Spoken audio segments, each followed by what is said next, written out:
suddenly feel totally How does different. it feel? No, you guys feel every time. Hey, everybody. Wait, I'm not ready. Hey, everybody. It's November 26, 2016, and this is Percussion episode 70. With me right over here is Benjamin Charles. In Virginia.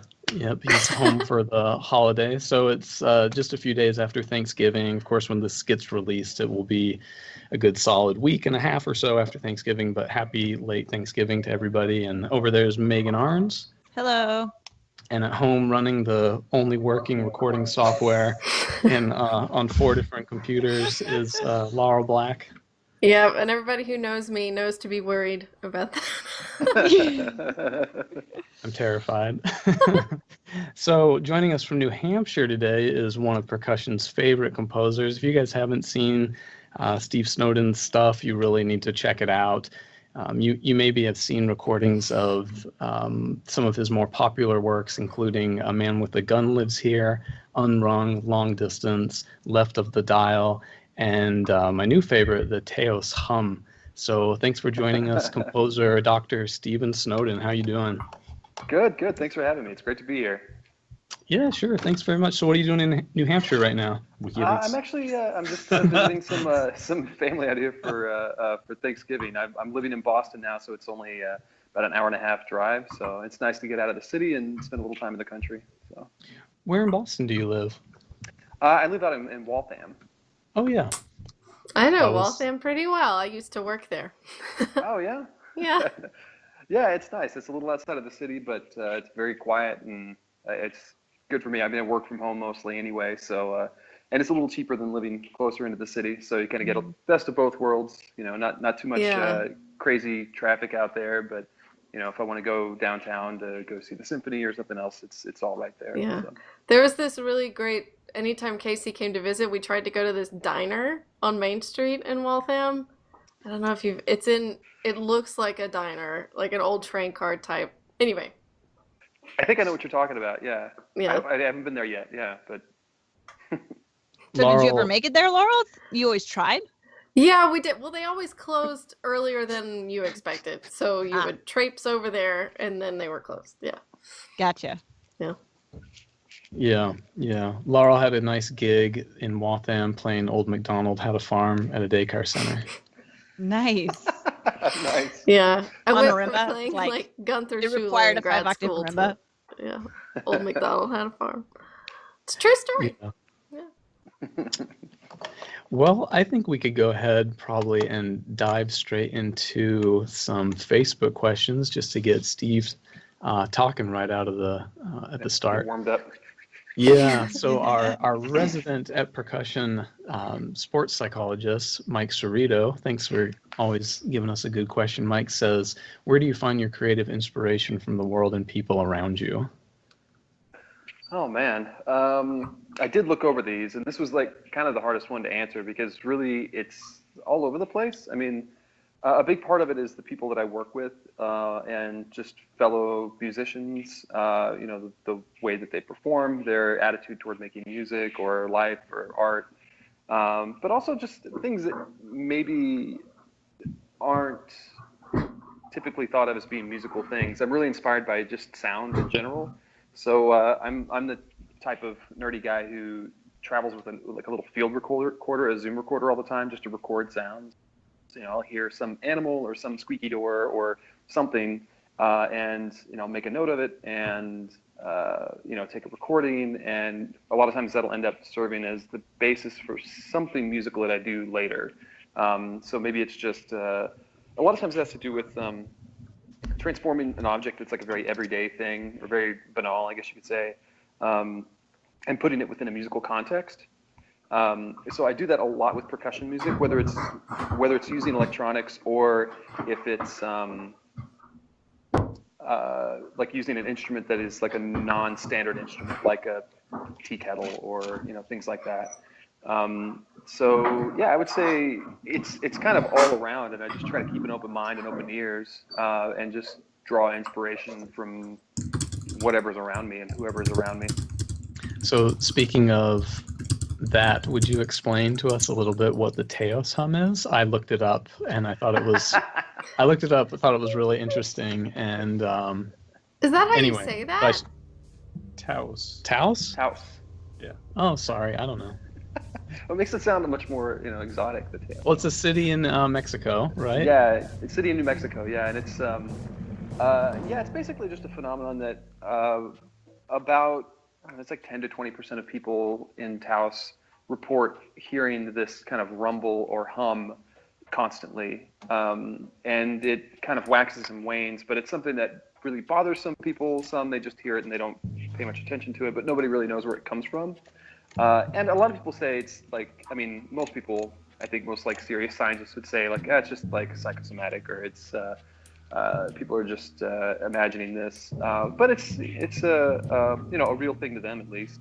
And I just thought it was a really interesting. First off, I thought it would be an interesting title for a piece. And then started digging into it a little bit more and thinking, well, okay, I've got this hum, it's maybe like a drum or a drone sort of thing. And I'd been holding on this idea for a while. I'd just written down the Taos Hum and didn't really look any more into it. I think I heard it on a podcast.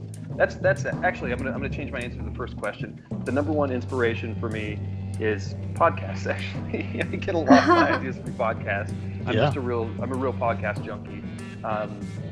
I follow probably about 30 different podcasts, like science and economics and all kinds of things. But anyway, so I first heard about it on, I don't even know what podcast it was, and just wrote it down. And then I was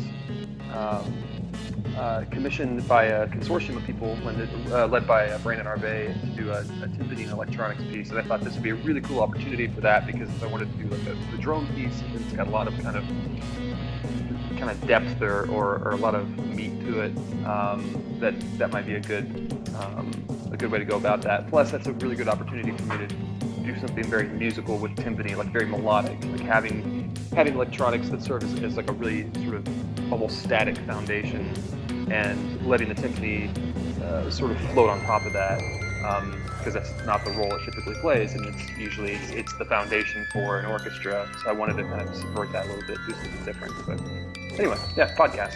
There you go. Cool. What are some of your top podcasts so we can take a listen?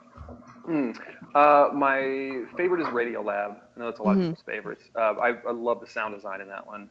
I also really like one called Love and Radio. And it's pretty far out. I mean, it's very kind of artistically done. I think there's a big gray area with podcasts. I listen to Planet Money because I think economics are interesting. And it's very, just gives you the facts and it's entertaining.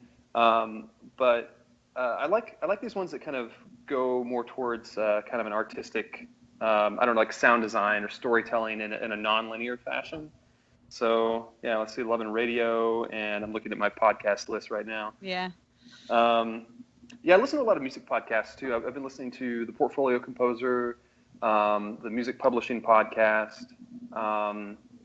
Let's see, Sound Notion. It's another composer podcast. Yeah, I wish they were still going. Sound Notion guys, if you're listening, I miss your podcasts. I know. I listened to that when I was living abroad. I would listen to that every week. I've lived abroad for 2 years in Europe and in Asia, and I would listen to that just to kind of keep clued into what was going on in the U.S. kind of new music scene. And you could go to Facebook for all that, but it was just nice to hear these guys all sitting around and just talking about it and talking about things in the news. And I don't know, it felt like it kept a connection for me to stuff going on in the scene in the U.S. But those guys, Sam Mercier's had me on as one of their guests. And it was really their podcast and how they run it that really tipped me over the edge to say, okay, I should do this at Percussion podcast, because I looked at like how they did it and how they all kind of worked together. And Megan has an assignment, Laurel has and I do the editing or whatever. And it's like, oh yeah, it's thanks to them that I decided to do it. So we'll probably quit at 200 or whenever they quit. It is a really good podcast, though. I hope people go back and listen to those episodes. Yeah, definitely. Yeah. How about another question? Megan, do you have a question handy for Steve? I don't, but I can get one. I can get one. Let's have a race. I got one. Speaking of Brandon Arve, Yeah. and this, more about your sounds. It looks like we have a few questions regarding your sound creation. Steve, what resources do you use for finding pre-recorded sounds for your playback pieces, or do you make your own sound samples?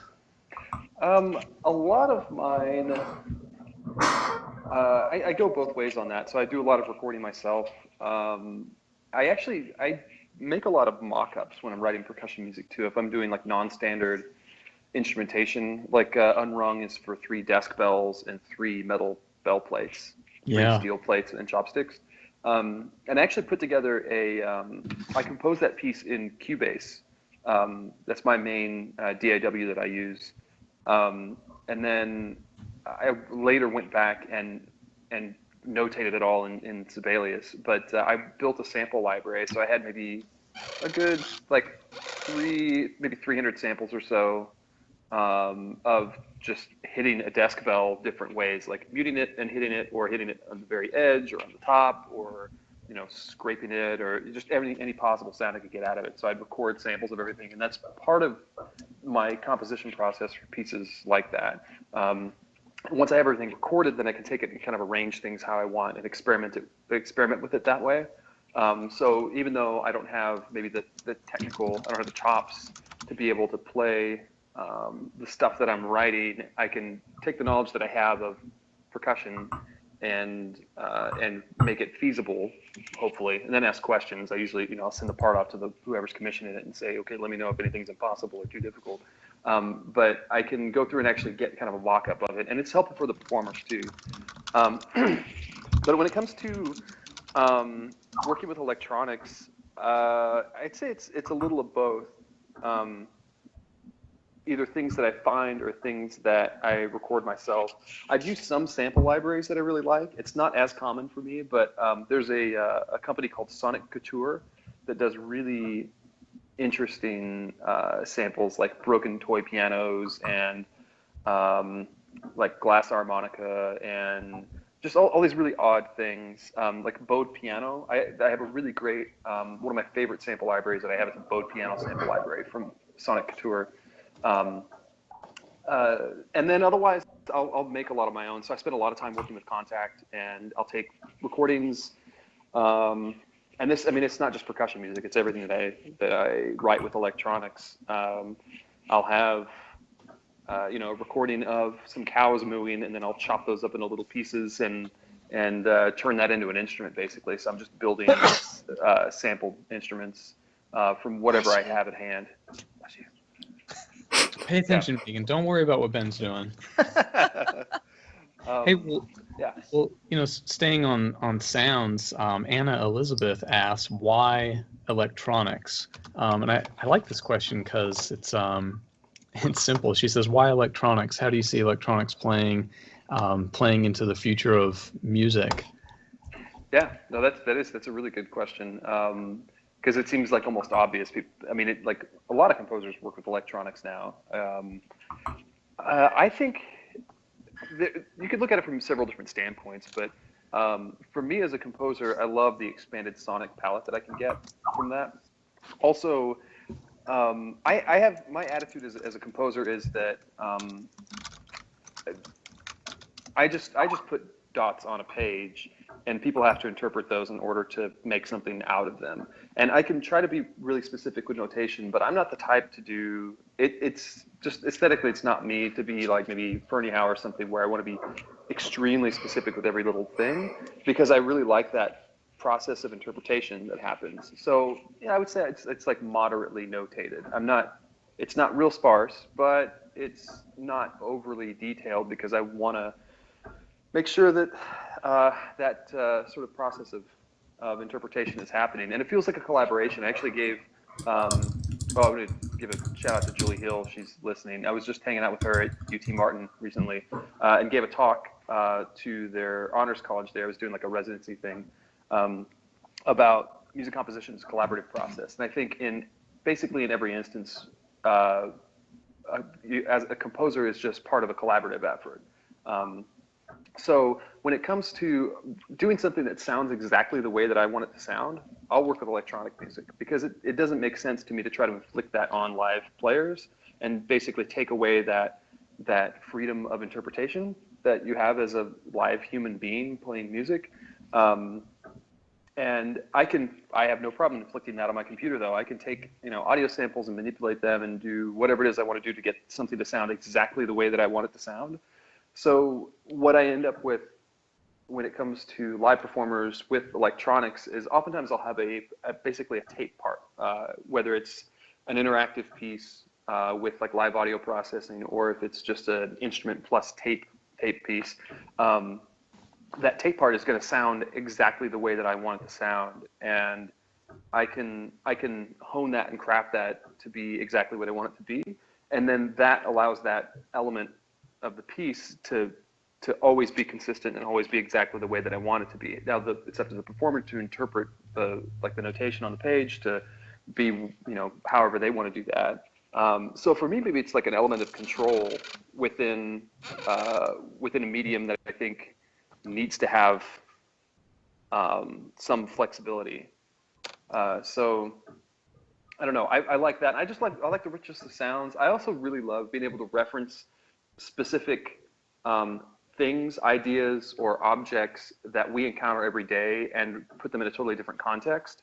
So, for instance, my piece Long Distance for solo percussion and electronics uses recordings of payphones from the 70s. And these are sounds that we just, maybe we're not so used to them now because we don't use payphones anymore, but like a dial tone or the sound of a coin going through a machine.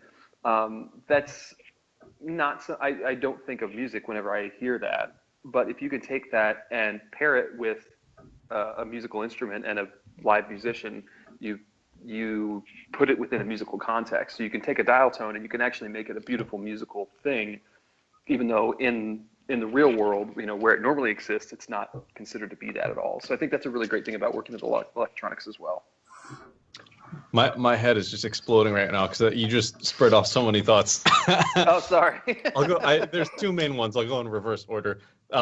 I just wanted to mention the stuff that Steve was just talking about with, finding real world sounds that you don't perceive as musical, then putting them in a piece of music and all. Alejandro Viñao has a piece. It's a strictly electronic piece called "The World We Know."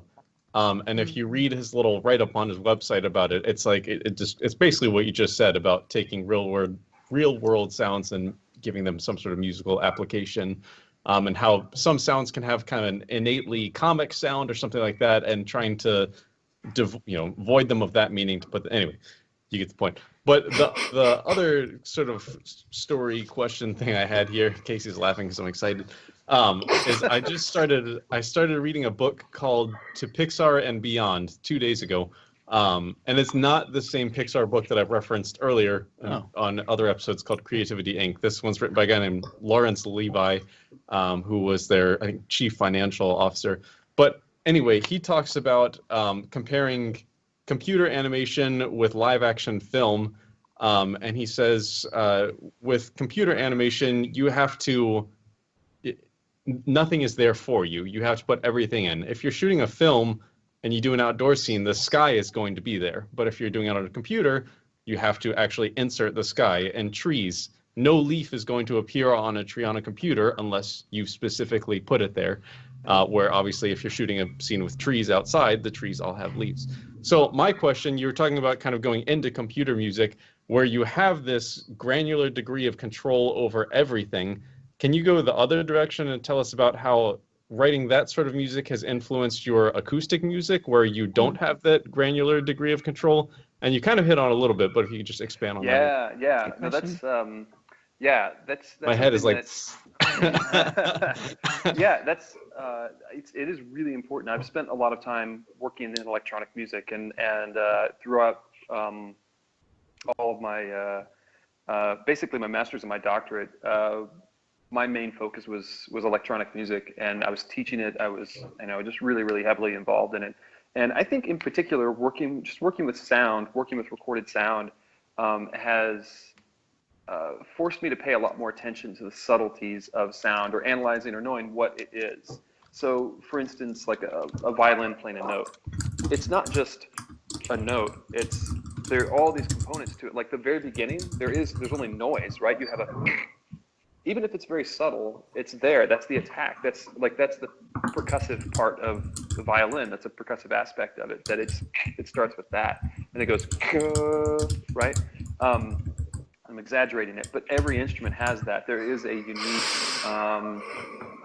sound envelope and spectrum to every single instrument. And for instance, I'll reference long distance again because this is percussion podcast, and I might as well talk about percussion music. But there's a movement called Monroe that starts out with first it's like some payphone sounds, like coins and stuff, but then it's dial tone sounds. It's the like the keypad sounds, and one of the things, I think this is probably the first thing that put me in that direction for that whole piece, was that a marimba with a medium soft mallet in a certain register struck at a certain dynamic level sounds like a dial tone to me. If you mute it, it sounds like there's something about the wave shape, about the spectrum, about the attack that sounds like that to me. So I wanted to do something where I would have those two things together and you couldn't distinguish between the two. And that's simply because, with the experience that I've had in electronic music, I see a lot of waveforms, and I've done a lot of spectrographic analysis and in that sort of thing, and it's on my mind a lot.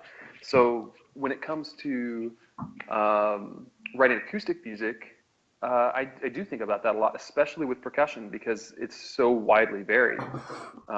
There's just so many sounds you can get out of any particular instrument, just like you could with, string instruments or woodwinds or anything like that. But you also just have like an entire garage full of them, and anything else is possible too, because as percussionists, you guys end up getting like all of the stuff that nobody else knows how to play. Like, why do the percussionists play duck call? It doesn't make any sense to me, but it's just because it's something that nobody else, like an oboe player should be playing the duck call, right? But the percussionists get it. Just outside their wheelhouse. I know.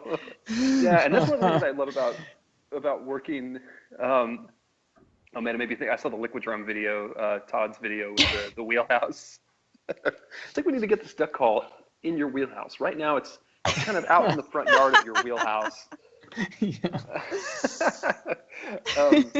Anyway, working with percussionists, though, that is such a joy for me, that they're so flexible, that they'll try anything.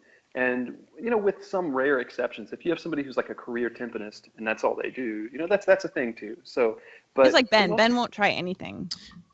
Horrible. Just 1 week ago, I took a duck call solo, actually. In a duck outfit. No, I take wasn't it in back. a duck I take outfit, it but we back. did have a duck outfit on hand. Sorry. But yeah, when it comes to this sort of stuff, if I want to do this kind of thing where I'm using, using pre-recorded sounds and trying to make them, put them in a musical context and pair them with instruments that, would make an interesting interaction, whether it's because they sound similarly or there's some kind of contrast or whatever. You can do that to some degree with other instruments. But if you're sticking with, like, I write low brass music, and I've written a fair amount of low brass music, there is kind of there's a narrow band of sound and timbre that you can get with that.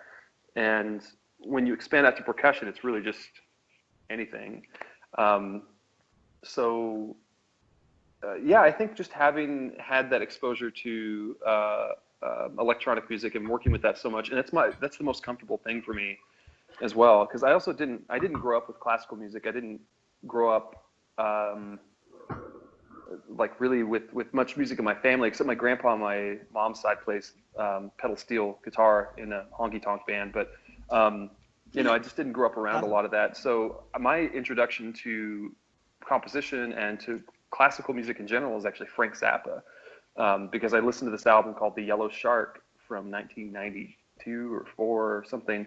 And at the time, I was into just weird rock music. I was singing in a rock band. I found that I really liked Pink Floyd, or stuff that was kind of far out, like the really weird Led Zeppelin and that sort of thing. And I found Frank Zappa, and I was just like, oh man, this is crazy, and they're doing it with an orchestra. It's like, man, there's so many things you could do with all these sounds and all these instruments. And so I don't know. For me, it's come from a place of experimentation. I never went through a phase where I was imitating like Shostakovich or anything like that. I mean, the first piece I ever wrote was, I think, in the third year of my undergrad. It was for horn and piano. I'm a horn player, and I wrote it because I loved doing like multiphonics and weird extended techniques, and that's what it consisted of. It was just a bunch of weird sounds, and it was a really terrible piece, but I had a lot of fun writing it. And from there, I've actually gotten less weird over the years. I think I've kind of toned things down a little bit. So anyway, all that to say, the electronic music is really,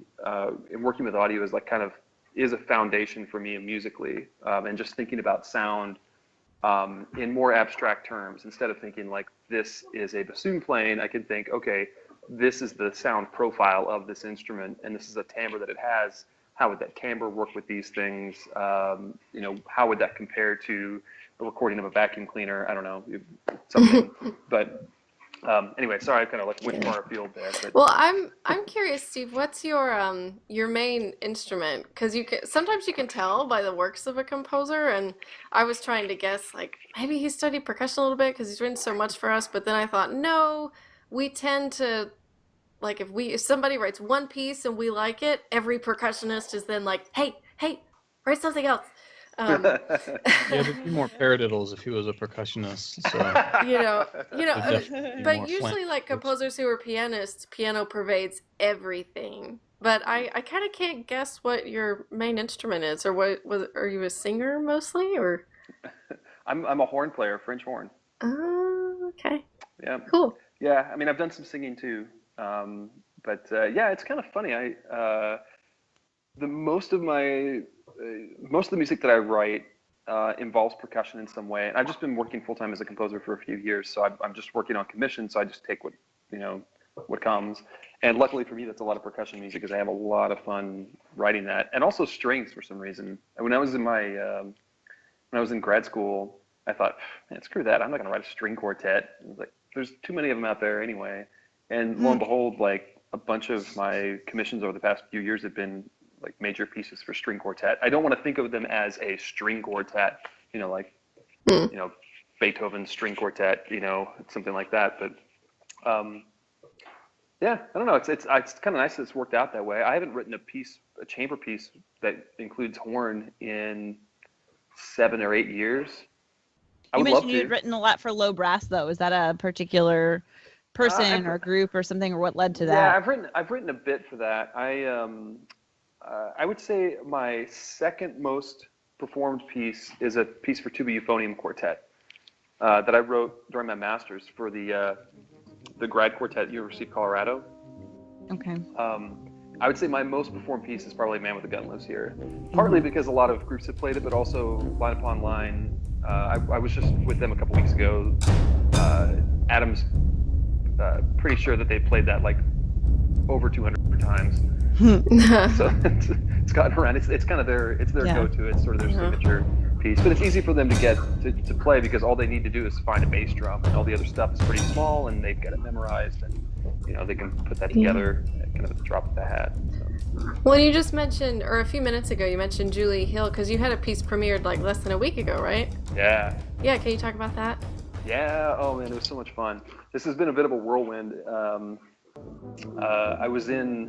First I was in Austin with Line Upon Line. They did basically like a portrait concert of a bunch of my percussion pieces. Three trios and 3 solos, and then 1 audience participation piece, which I kind of want to put a plug in for in a bit.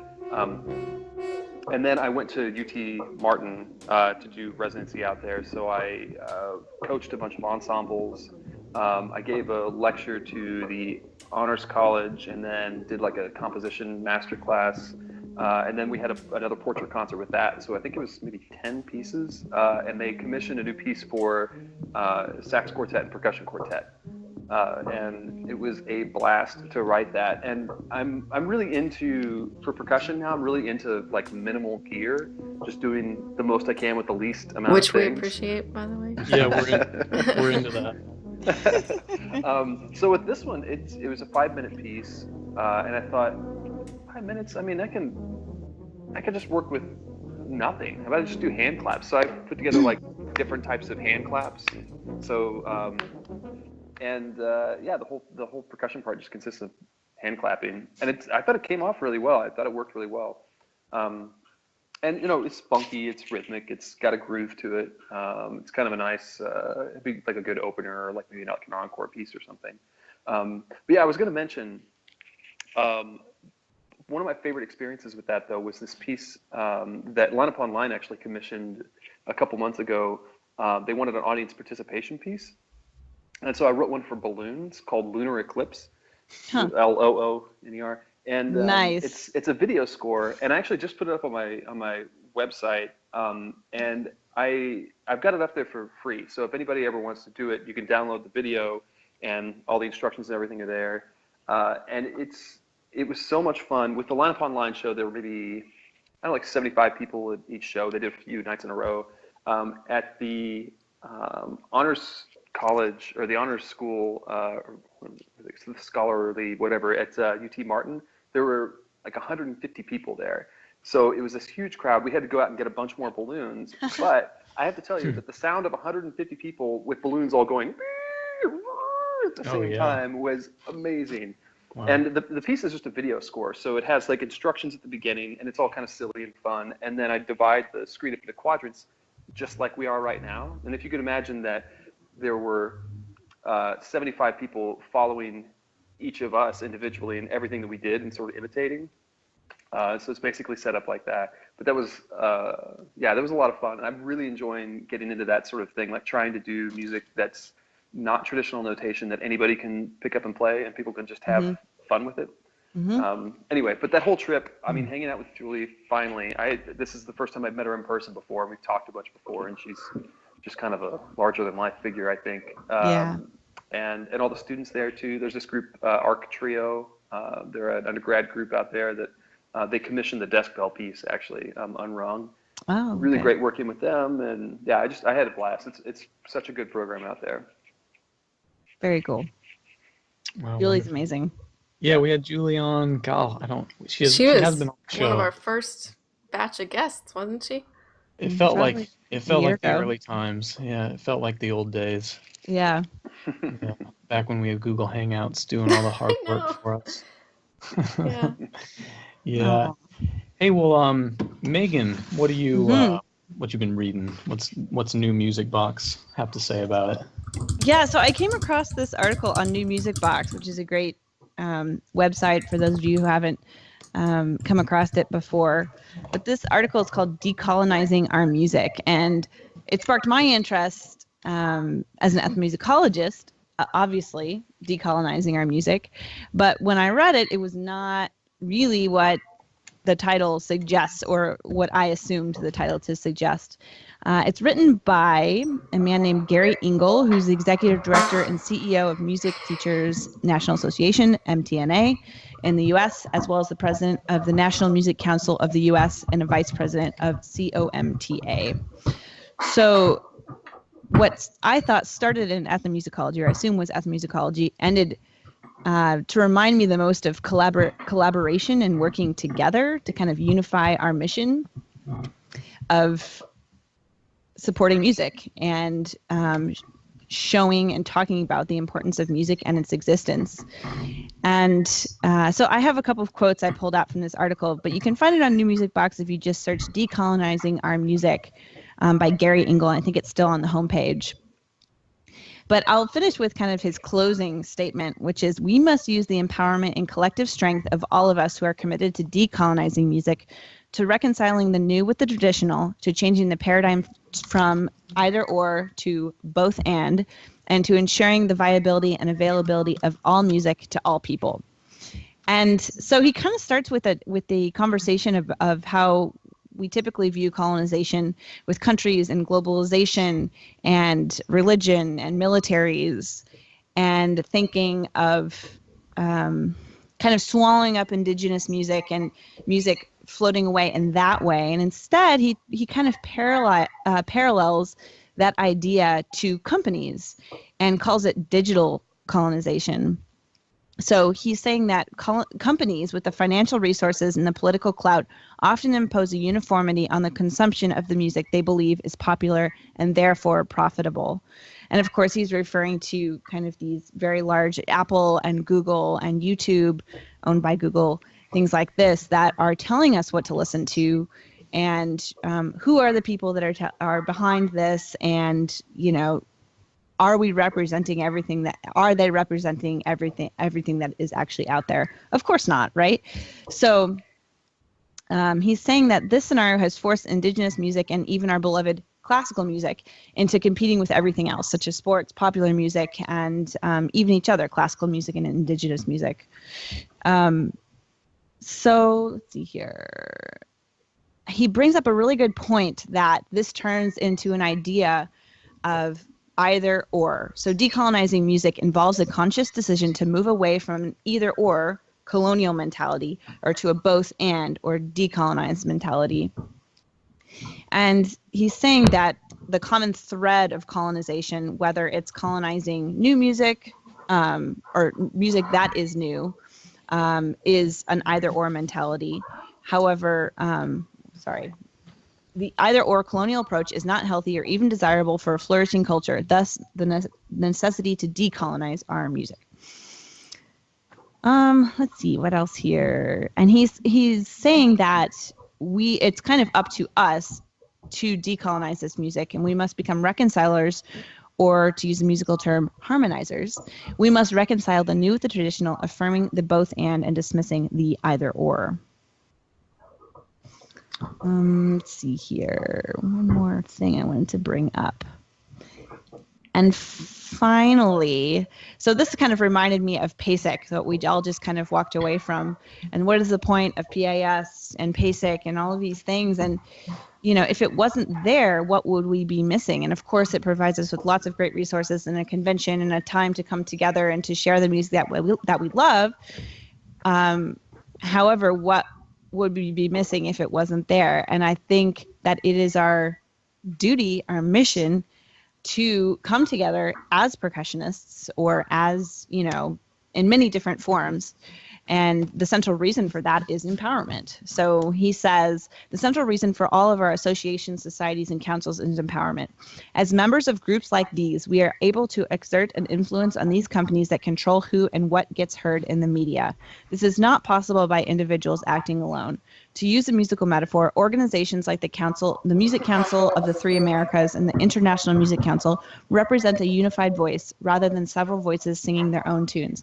Individuals who act independently can become just noise that can be dismissed or played against each other by the companies and policymakers. A unified voice gets heard. Good things happen when groups of people are empowered to speak with one voice. We must use the empowerment and collective strength of all of us who are committed to decolonizing music, to reconciling the new with the traditional, to changing the paradigm from either or but to both and to ensuring the viability and availability of all music to all people. So I think, when we say why PAS, or, how do we all come together and make sure that our music and our voices are heard, that this is a really good resource or a good explanation of why.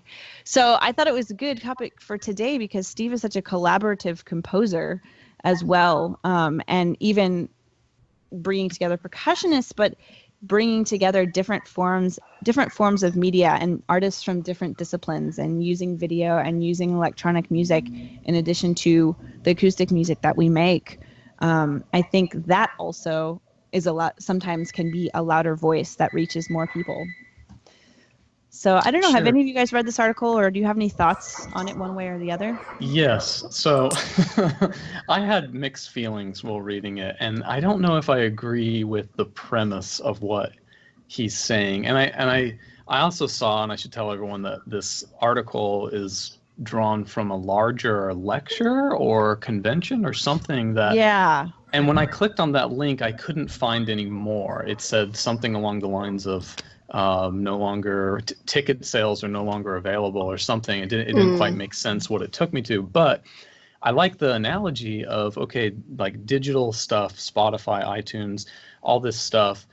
I think the point he's making about that stuff spreads easier than indigenous music and even classical music. Mm-hmm. So that's definitely true.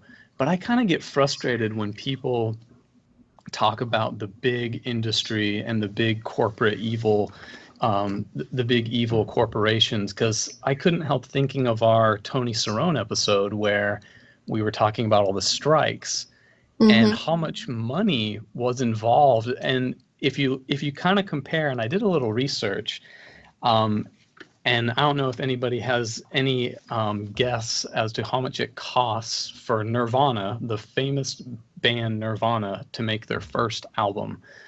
No idea. Okay. $2,400.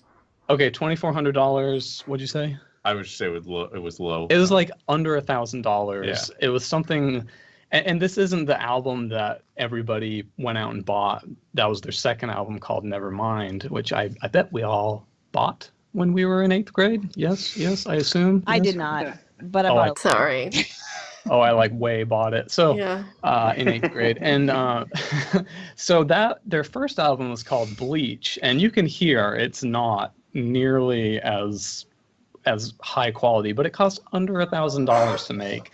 And then they were signed, and then they released the big one, Nevermind, and their budget for Nevermind from Geffen, I think Geffen Records, was $65,000, which is like a ton, of course.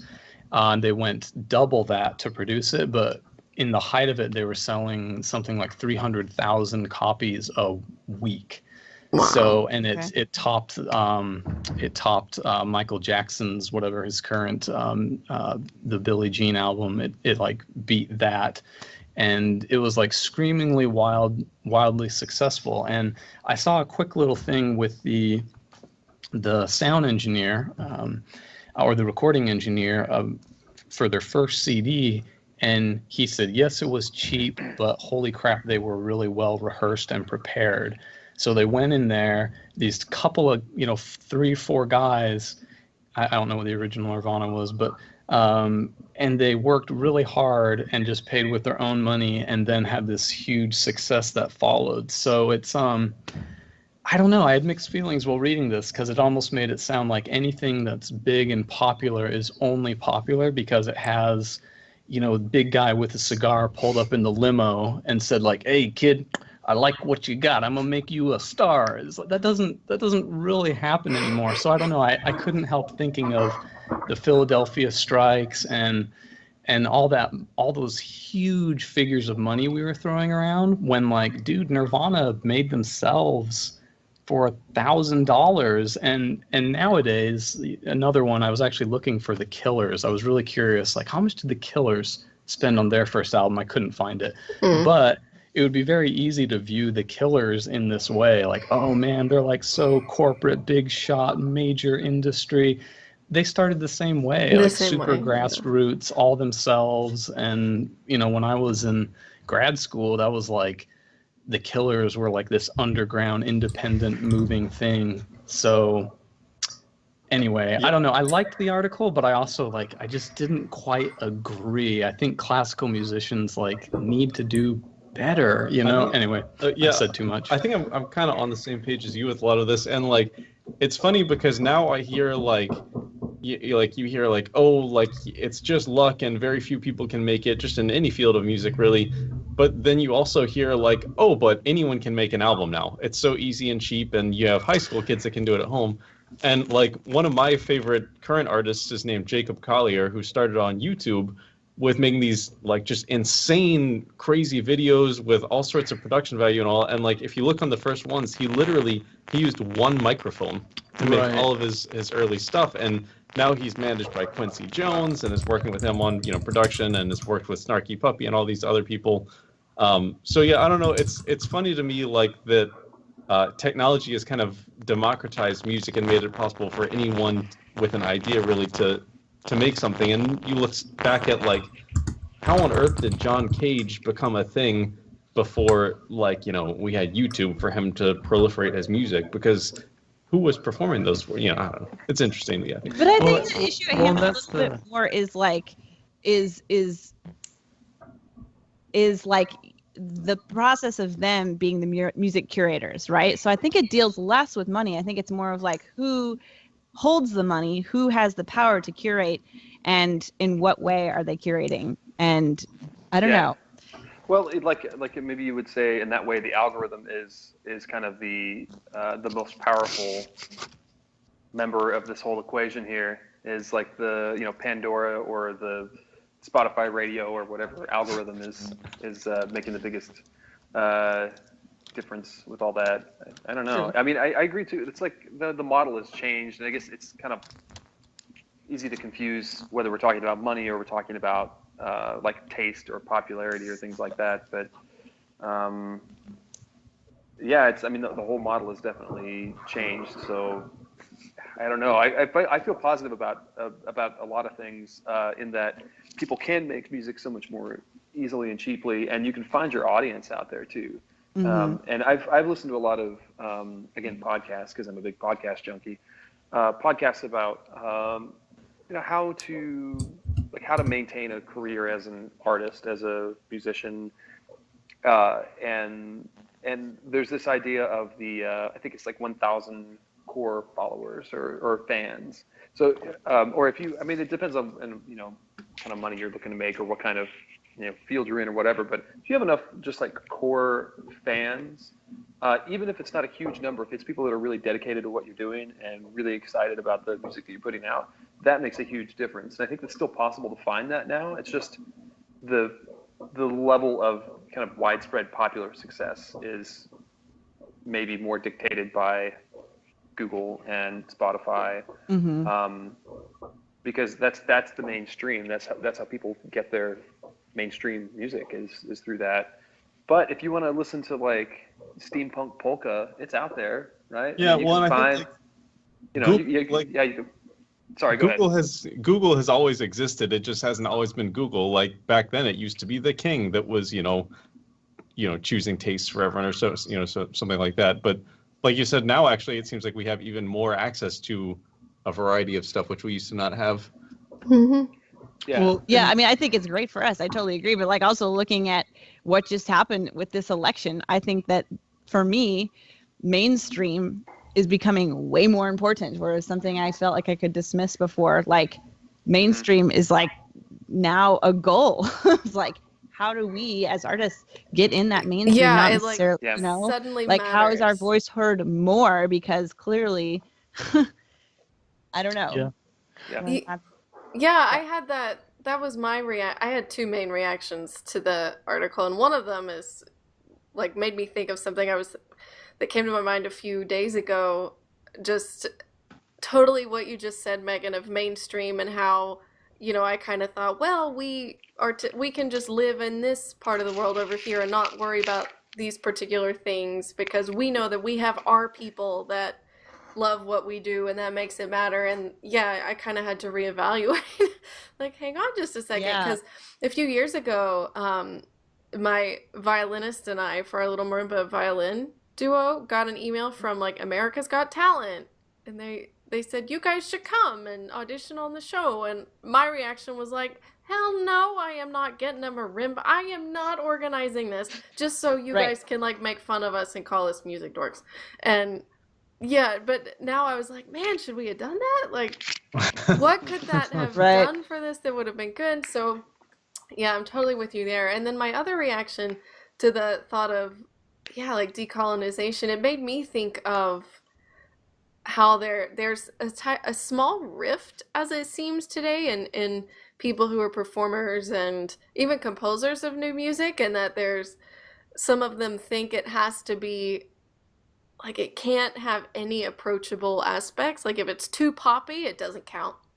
And it has to be this far abstract, and it needs to take 45 minutes to set up your gear, and if it doesn't count.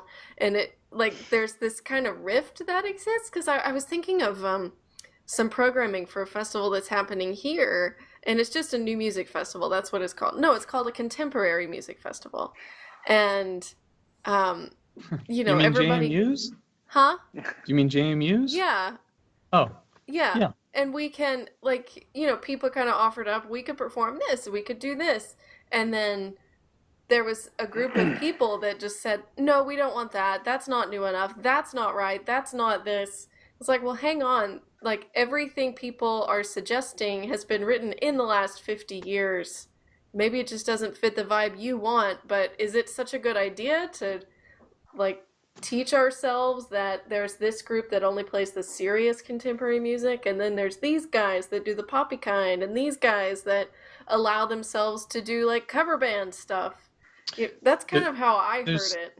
Yeah, there's definitely a new music Gestapo out there, like Mike Truesdell and Andy Bliss. Those guys can't stand those guys. But yeah, and I think that's the point, the decolonizing point of everything, inclusion rather than. But how do we come as a unifying force?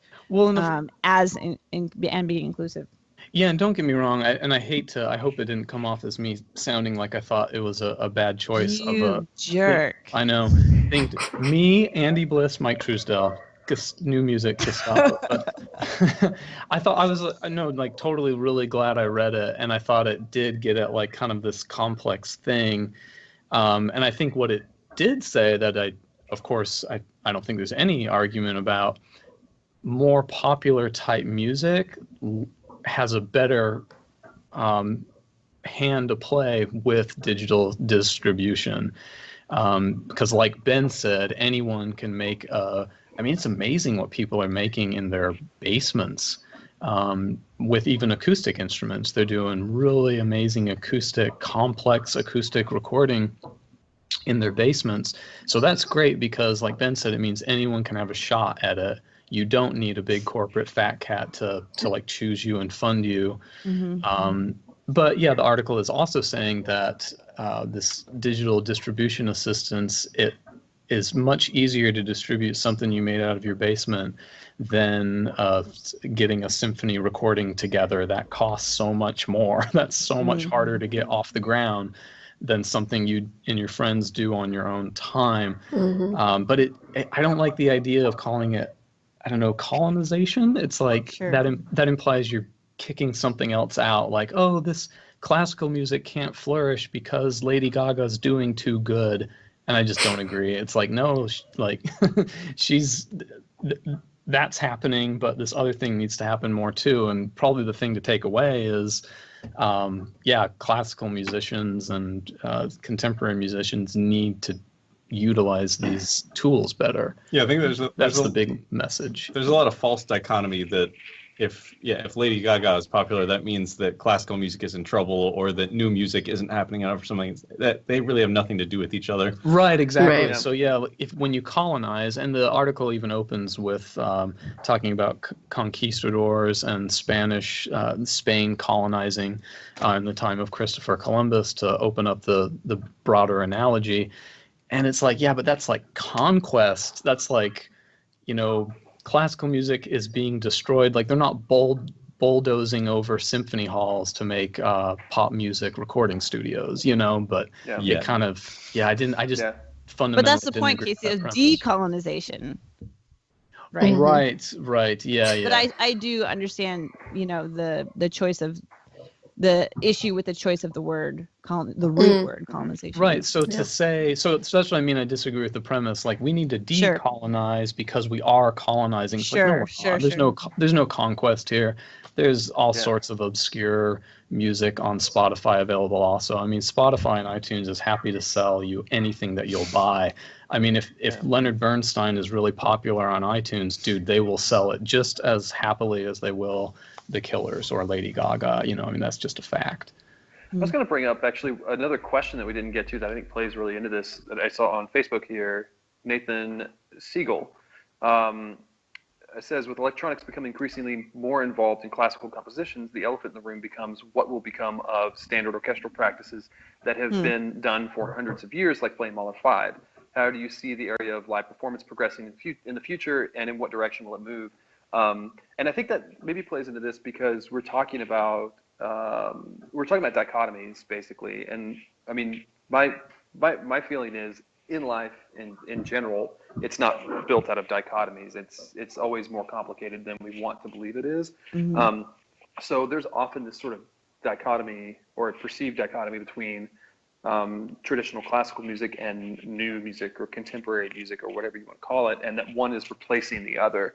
And that hasn't, I don't think that's really been the case for a long, long time. And we're in a weird spot right now with that, because we're hanging on to that Romantic era, like Mahler, Wagner, Beethoven. I mean, Beethoven's really the guy who ruined it for all of us. But this idea of like the composer as a lone genius, and we have to faithfully reproduce the sounds that they heard in their heads, and also the orchestra needs to consist of these instruments, and these are the techniques that you have to learn, and that sort of thing. And I think that with electronics, and this is just, speaking to my specific experience as a composer, it's become an increasingly important skill for performers to have in order to just do things outside of the typical path of orchestral performance or chamber recitals, things like that.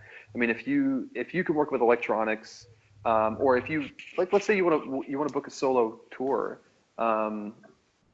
that's pretty appealing, because maybe if you're doing an hour-and-a-half concert, you don't want to just do solo marimba the entire time, or it's not just going to be an hour-and-a-half snare drum recital, and you're trying to play in places other than university recital halls and things like that. If you want to play a show in a bar and you want to you want people to experience the music that's something different than they've never heard, something they've never heard before. Maybe they don't even know what percussion music really is. If you have that tool, just as a tool in your toolkit, get out your toolkit. This again, I'm doing the liquid drum thing, right? The toolkit. Anyway, that cracks me up. So if you have electronics in your toolkit, that's like another really important tool to have to use. However, I don't think that means that it's replacing traditional techniques, because those have been developed to work best on the instrument that you play. I mean, you guys study rudiments on snare because that's the way to get have the most flexibility in timbre and have the most like rhythmic accuracy and dynamic accuracy and things like that. But you still have to study those techniques, even if you're playing a piece for snare with electronics, or it's an interactive piece or something like that. You still need to have those skills.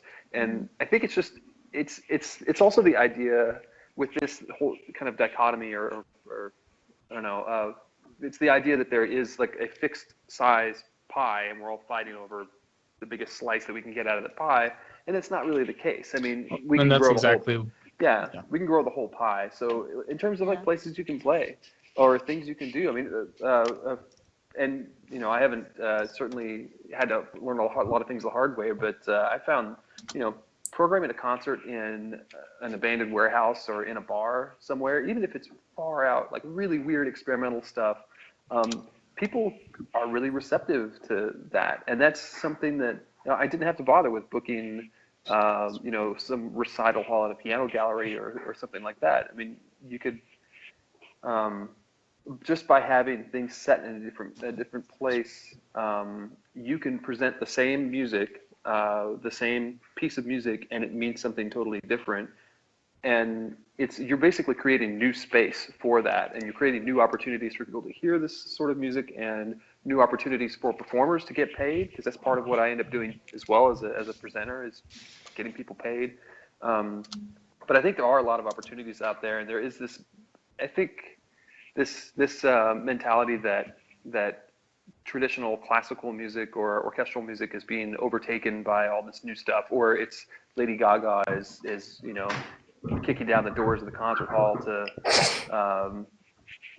I fight the conductor. I don't know, because it seems like people want to make this conflict all the time, and I don't necessarily think it's there. I think things are waxing and waning. Things are changing for all different kinds of music all the time. But it's up to us to like figure out what are the unique, new, or untapped possibilities out there for us as composers or as performers, or whatever it is that we do. I think there's a lot of untapped potential out there because people are still curious.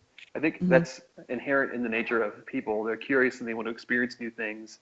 And, it's kind of tough to get them off the couch and maybe make them a little uncomfortable and confront them with something that isn't immediately gratifying. But I think when it comes down to it, people want to experience new things. And we just have to figure out, as artists, we have to figure out a way to bring that to them or get them to come to it.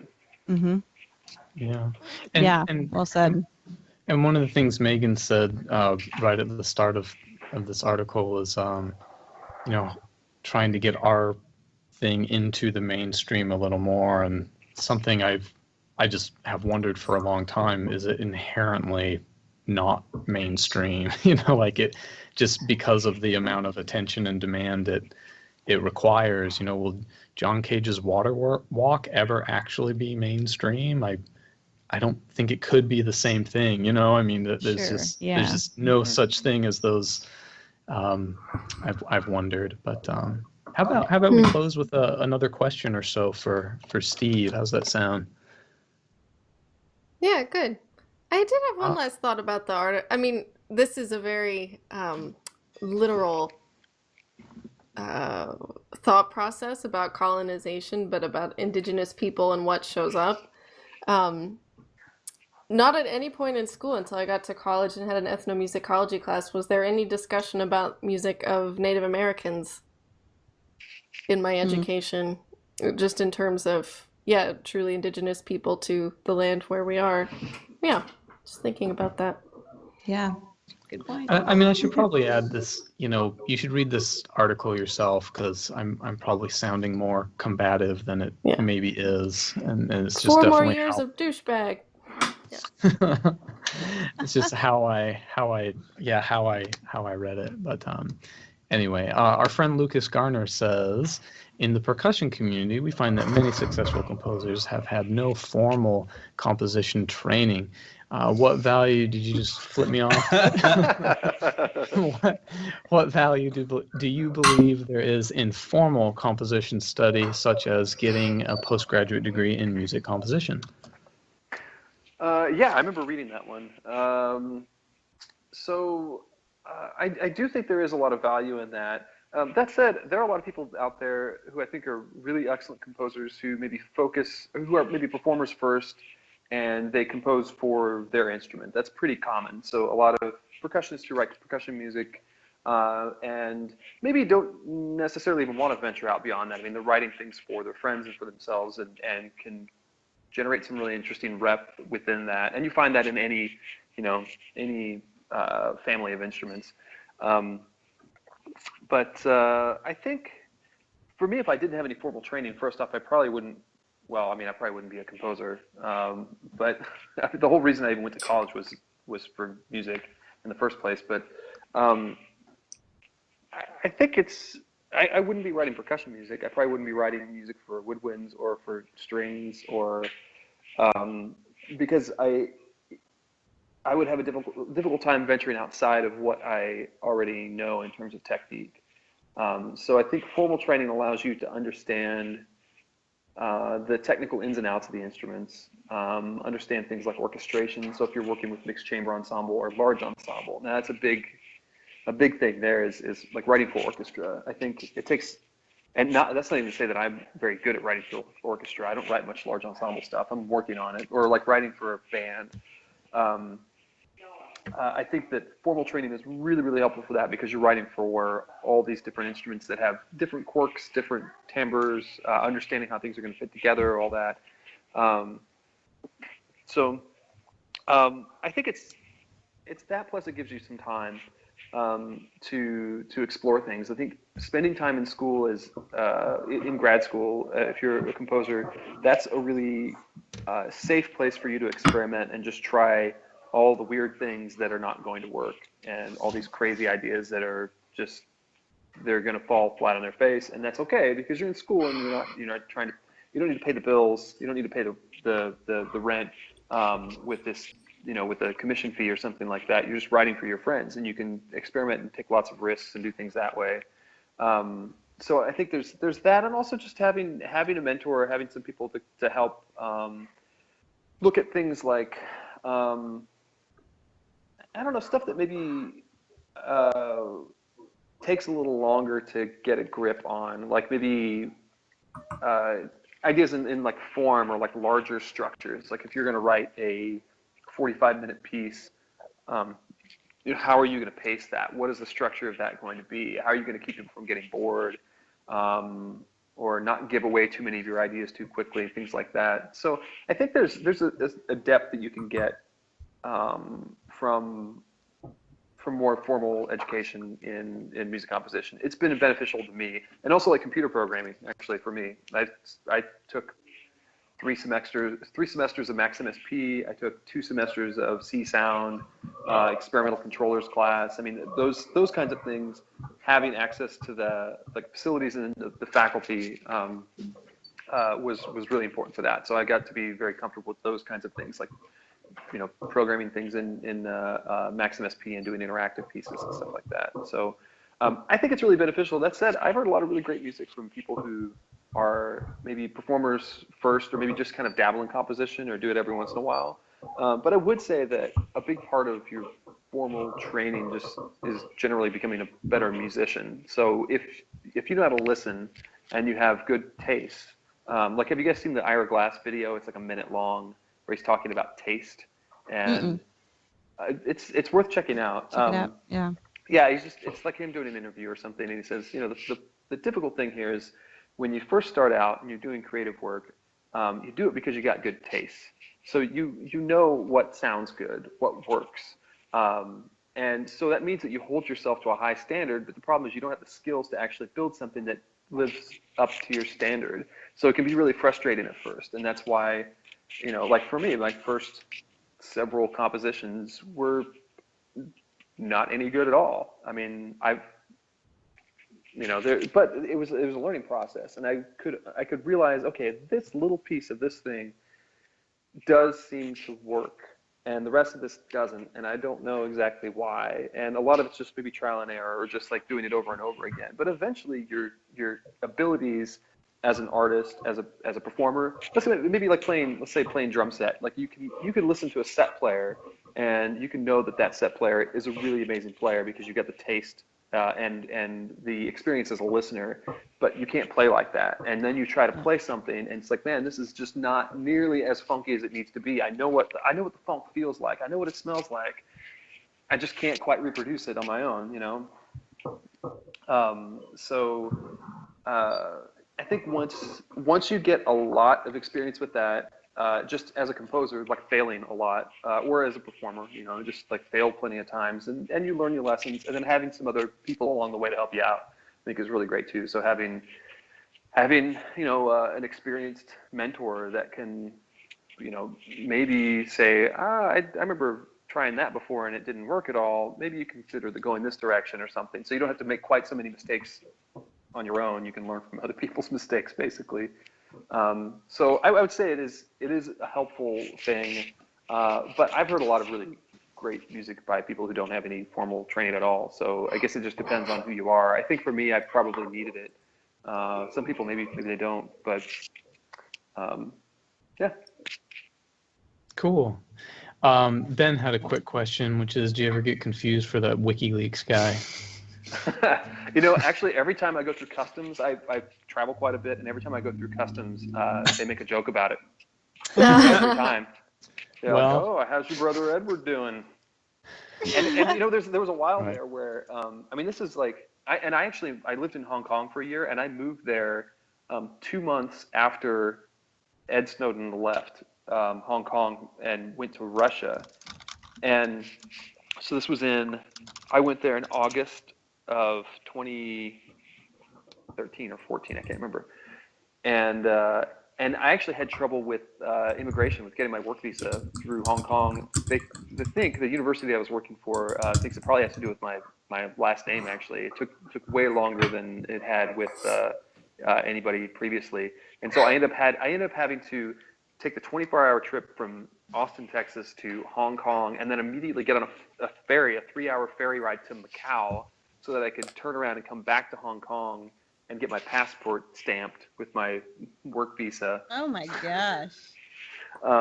And I thought it was all going to be over because it kind of quieted down for a little while. And then I was at the movies and I was watching the previews, and I was just showing this like tattered American flag kind of close up and moving around it. And it's like traded by the NSA, and it's like, oh man, it's a movie about him.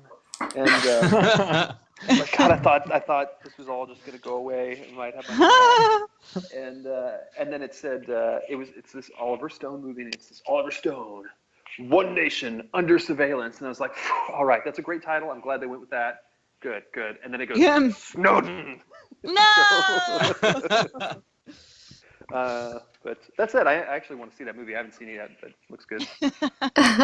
I know. Sorry you had to get the joke from us too. I actually was looking for an interview with you on YouTube, and I would write in Steven Snowden composer, and I still got Ed Snowden stuff. It's Yeah. just Oh, too broadly spread. Well, Has he ever leaked one of your compositions? Oh, man. Well, I suppose if he did, I probably wouldn't know it.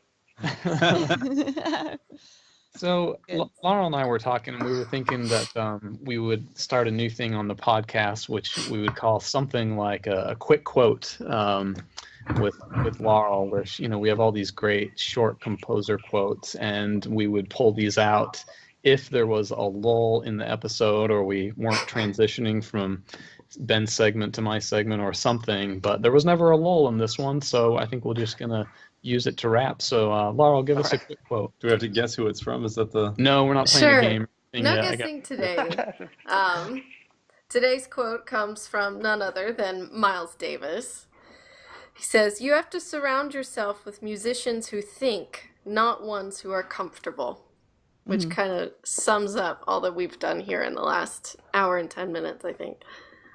And actually, I'll probably have you say that again when we talk to Brandon Arve, which should be next week, and we're going to talk about the mysterious 10,000 hour practice rule, because one of the ingredients of that, they say, is that you can't just practice, but you have to practice stuff you're not comfortable with, and you have to put yourself in situations that you're uncomfortable with, and that's part of deliberate practice, they call it. So anyway.